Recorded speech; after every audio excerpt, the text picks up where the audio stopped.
How to hard reset Android phone. Hello everyone, this is Sabrina here to help you today. So without any further ado, let's get right into the video.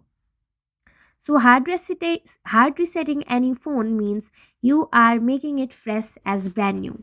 And make sure or you get or download all the informations that you need before hard resetting it, because all the informations or datas will be permanently removed once you hard reset your phone.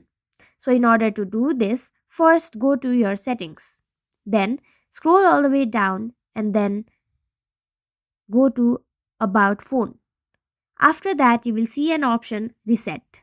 Then all you have to do is tap on factory data reset. After tapping, it will tell you that all data will be erased from your phone, including your Google account, and all this listed in here.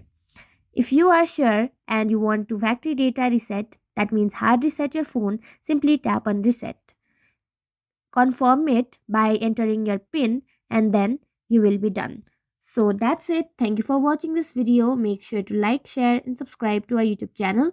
If you got any questions, comment them down and I'll catch you in the next one.